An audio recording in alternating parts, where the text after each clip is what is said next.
Is BBC Two. Tonight's 40 Minutes tells one woman's extraordinary story as she searches for a past that has been kept secret for 50 years.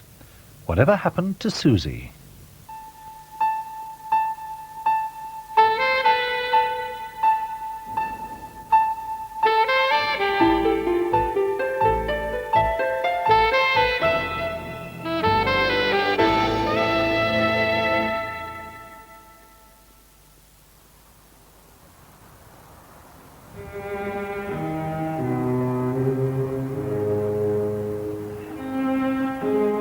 The story of a journey and its consequences. It begins in Munich on May the 16th, 1939. I remember one morning the twins weren't there. I had no idea where they'd gone. We were not told anything about them. And I remember asking where Susi and Lottie, and they said they left. And I said, left where? They were sent to England. In England, refugee organizations were finding homes for Jewish children whose lives were threatened by the Hitler regime. I think it was probably sort of like a secret kind of exit. I have no other explanation for it. But everybody disappeared at night, one way or the other.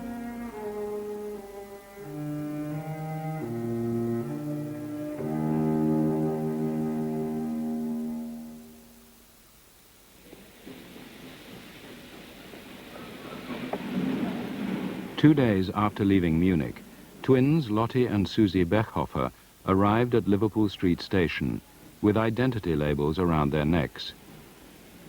It was the day after their third birthday. Susi and Lottie had no idea why they were here. They spoke no English. The woman who came to take them away spoke no German. She was the wife of a Baptist minister in Wales.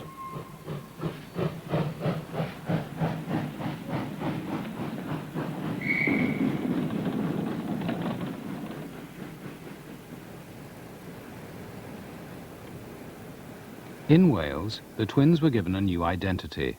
Lottie, on the left, was renamed Eunice. Susi became Grace, a name to celebrate Christianity. We used to talk about, do we think we really belong to this mummy and daddy? And we decided that we didn't think we did. So we said, we'll ask. So we asked Mrs. Hopkins. And I remember she sort of put it off a little bit. I better ask your daddy to see what he's got to say. And eventually it was said that we came from an orphanage in Munich. There's very little ever told, an orphanage in Munich.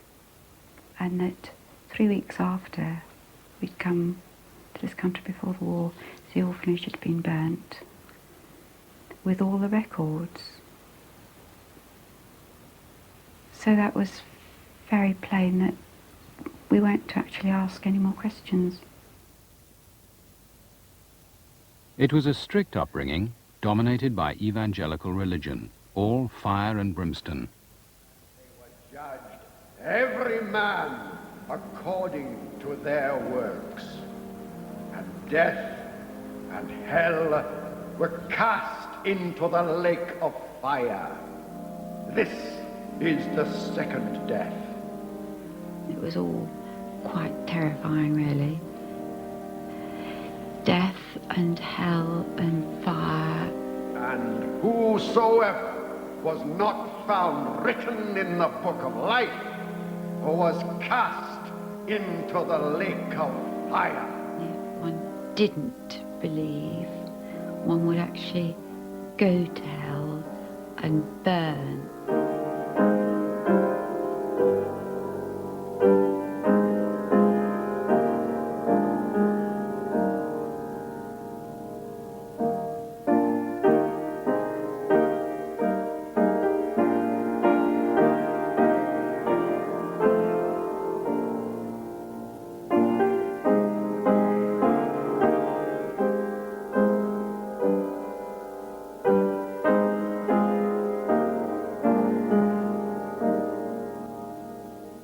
Mr. Hopkins was a very charismatic, powerful, dominant man. Most people that he met came under his spell, and I guess I was no exception, because he actually offered me quite a lot in terms of security and love. And of course I took this very willingly. I had nothing else, so I guess it was a sort of trap really that I fell into. And once I was in that trap, there was no way of getting out. I was there, like a mouse, absolutely trapped. But he just saw to it that I never spoke to anybody else. Those were the rules, literally, the rules. You don't talk to anybody else, Grace. I think that was about him being very possessive of me. This was always this big threat over my head that if I didn't live up to his expectations, I might not have anywhere to go. So I would do anything to appease. Anything, really.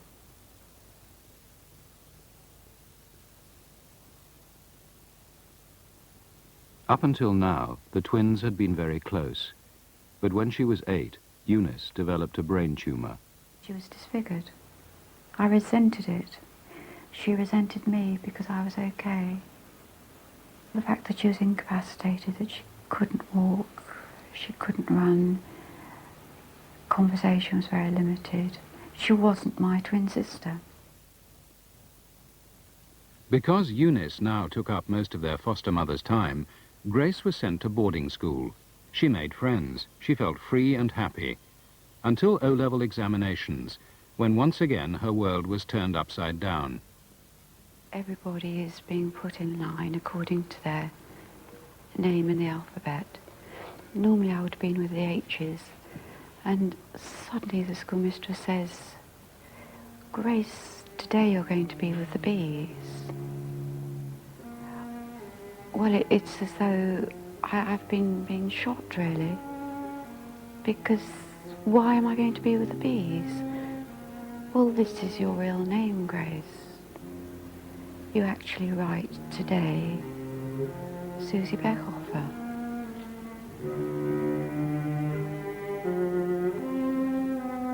I realise I've got a dual identity, which has been covered up, which is this skeleton in the cupboard. I realise it's me, yes, but it's the part of me that I'm not supposed to know about. And at that point in time, I choose not to know about it, because it's so much easier, actually, to be Grace Hopkins.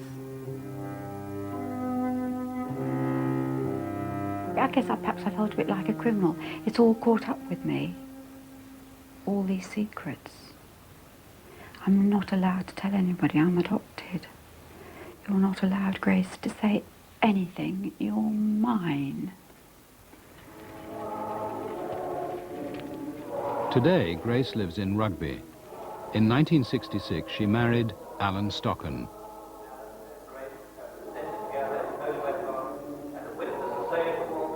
By now, Eunice was in a home for the disabled.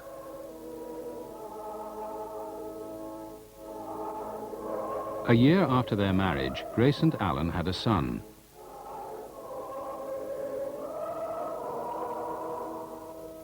Eunice, seriously ill for so long, died aged 35. With her went Grace's last link with the past, which their foster parents had tried to bury for so many years.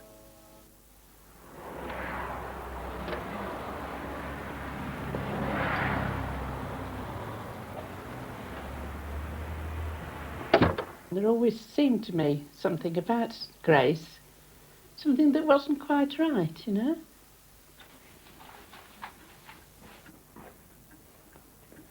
She didn't talk about herself very readily, and certainly not to everyone. There was a sort of vacuum, I suppose, in a way, and that must have been what made me have this impression that there was something wrong, you know, that there was something amiss. I was lost. I'd lost my mother. I'd lost my twin sister. I'd lost my language. I'd lost everything.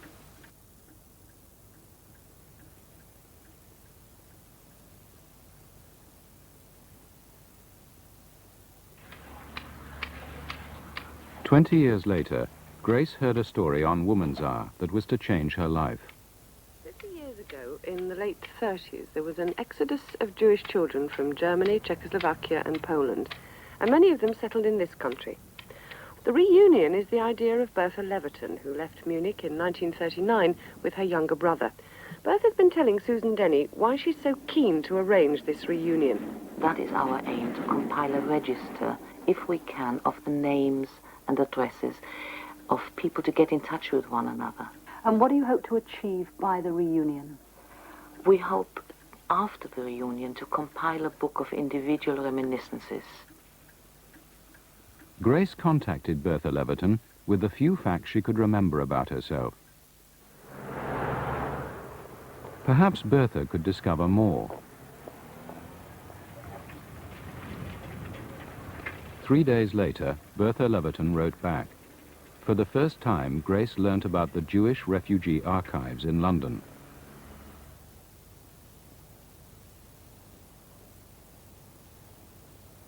Here, 50 years on, were a number of papers. They gave details of the orphanage in Munich where the twins had been left. Also found were the official government documents allowing Susie and Lottie, Grace and Eunice, to enter England. Eunice never sounded right, same as I was Susie and not Grace. I mean, you just can't change names and identity and feel the same. It's impossible as human beings. In the same orphanage was an older girl who looked after the twins, Ruth Wesson. I remember Susie and Lottie distinctly in their cribs. Lottie was dark-haired and round-faced and very jolly.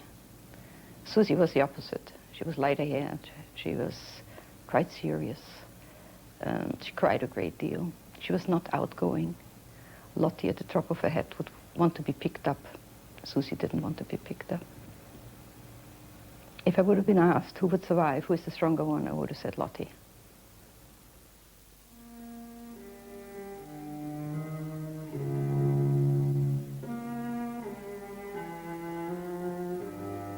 "20 children were not rescued from the Munich orphanage.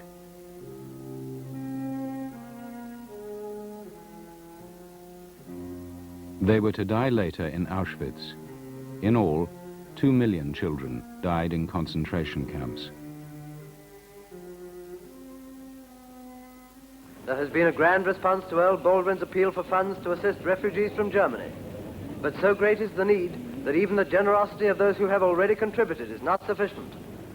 The idea of her being Jewish was beginning to filter through, and beginning to filter through a bit alarmingly too, really. And because you have suddenly a Christian lady whose son plays the organ recitals from time to time in the parish church of St Andrew, and you have this sudden idea that she might be Jewish. And it caused quite a consternation with her, and with me too, really, because here I had always regarded the two of the things, at any rate, that she and I had in common were A, being English women. All right, so that had been wiped out. She isn't an English woman at all, she's German, or at least basically so. And then suddenly, the other thing, that we're both Christian ladies, that's suddenly sent into touchline as well, because maybe she isn't. Maybe she's Jewish. There was no maybe about it. Researchers in Germany had found the twins' birth certificate.